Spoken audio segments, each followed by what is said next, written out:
Hello friends, welcome to channel Teach Me Technically.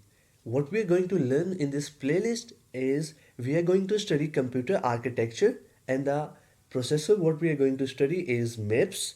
So I will be using both English and Urdu language so that more students can get the benefit of this video. सो तमाम दोस्तों का channel teach me technically में स्वागत है।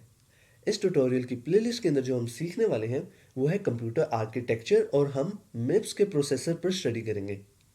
सो जिन दोस्तों ने अभी तक हमारा channel teach me technically subscribe नहीं किया, सब्सक्राइब कर लें। For all those who have not yet subscribe to our channel teach me technically, subscribe it now.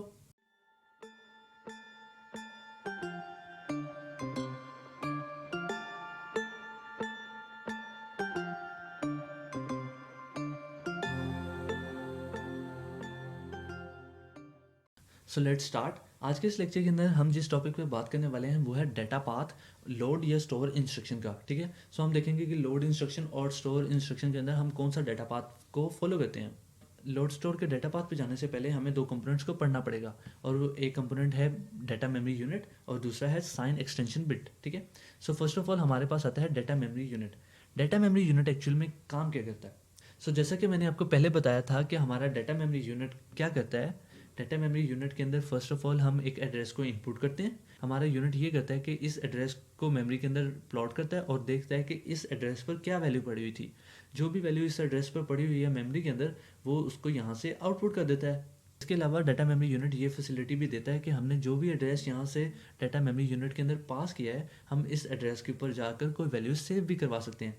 सो जो वैल्यू हमने सेव करवानी होगी वो हम यहाँ से पास कर देंगे राइट डाटा के थ्रू। ठीक है, लेकिन डाटा मेमोरी के अंदर रीड या राइट करने के लिए हमारे पास दो चीज़ें होना लाजमी है। फॉर एग्जांपल, अगर हमने डाटा मेमोरी के अंदर से कोई वैल्यू रीड करनी है तो हमारा जो मेम रीड का फ्लैग है वो 1 होना लाजमी है। ठीक है, अगर हमारा मेम रीड का फ्लैग 1 नहीं है तो हम इस एड्रेस से वैल्यू को रीड नहीं कर सकते। और अगर हमारा मेमोरी राइट का फ्लैग 1 नहीं है तो हम उस एड्रेस के ऊपर जाकर कोई भी वैल्यू को सेव नहीं कर सकते। अब हमारे पास जो दूसरा कंपोनेंट है जिस पे हमने बात करनी है वो है sign extension unit. Sign extension का काम यह है कि हम यहाँ से 16 बिट्स एंटर कर रहे हैं तो वो उन 16 बिट्स को कन्वर्ट कर देगा 32 बिट्स के अंदर। लेकिन इस कन्वर्जन के अंदर वो एक चीज़ का खास ख्याल रखता है। वो खास ख्याल उस नंबर के साइन का होता है। मतलब ये कि वो नंबर पॉजिटिव था या नेगेटिव। फॉर एग्जाम्पल, वो नंबर हमारे पास पॉजिटिव था तो अब जो हम बिट्स को एक्सटेंड करेंगे 16 बिट्स से कन्वर्ट करेंगे 32 बिट्स के अंदर, उसके अंदर हम जीरो को लगा देंगे मोस्ट सिग्निफिकेंट बिट्स के अंदर अटैच कर देंगे। सो हमारे पास जो मोस्ट सिग्निफिकेंट बिट्स आएंगी 16, वो होंगी 0000। ठीक है, 16 जीरोस को अपेंड करेंगे और जो लीस्ट सिग्निफिकेंट 16 बिट्स होंगी उसके अंदर वही बिट्स होंगी जो हमारी यहाँ से पास हुई थी। लेकिन अगर जो नंबर यहाँ से एंटर हुआ था 16 बिट का, वो एक नेगेटिव नंबर था। नेगेटिव नंबर का मतलब ये कि हमारे पास जो नंबर एंटर हुआ था उसकी मोस्ट सिग्निफिकेंट बिट 1 थी।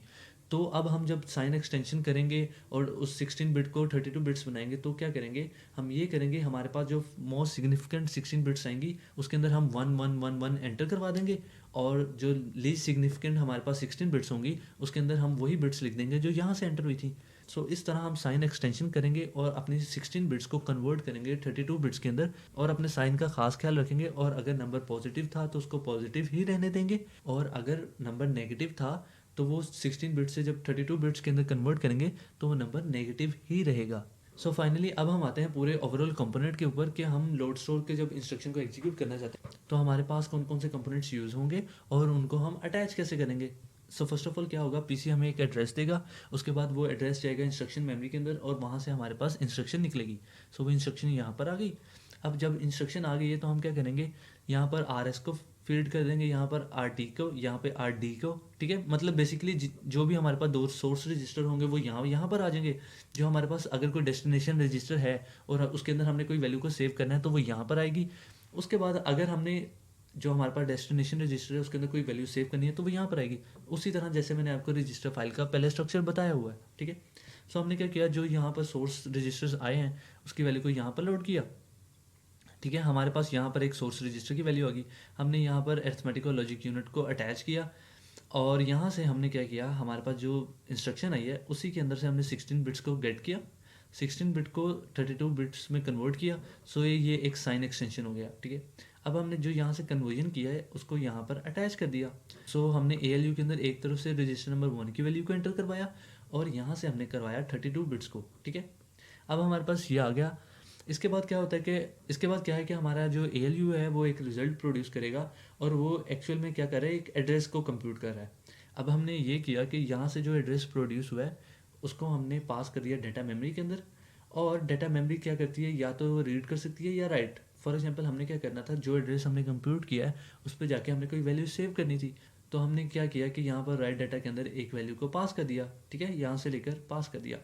और अगर हमने ये करना था कि मेमोरी के अंदर से कोई वैल्यू को फेच करना था, तो हमने यहाँ से फेच किया, और फॉर एग्जांपल हमने उसको किसी वेरिएबल में स्टोर करवाना है तो हमने उसको यहाँ पर अटैच कर दिया। सो ये था बेसिक ओवरव्यू कि किस तरह से हम कंपोनेंट्स को अटैच करने वाले हैं। अब हम देखते हैं कि एक्चुअल में हमारा लोड के केस में डेटा पाथ क्या होगा, और स्टोर के केस में हमारा जो डेटा पाथ है वो क्या होगा। So friends, if you understand the lecture, do comment in the comment box and let me know because it motivates me to make more videos. So friends, मुझे उम्मीद है आपको आज का लेक्चर समझ आया होगा। मज़ीद वीडियोस के लिए चैनल टीच मी टेक्निकली को सब्सक्राइब करें, वीडियो को लाइक करें, और अगर आपका कोई भी क्वेश्चन है तो कमेंट बॉक्स में कमेंट लास्ट में करें। So I hope you understand the lecture. Give this video a thumbs up. If you have any question, do comment and subscribe to our channel Teach Me Technically. Thanks for watching friends.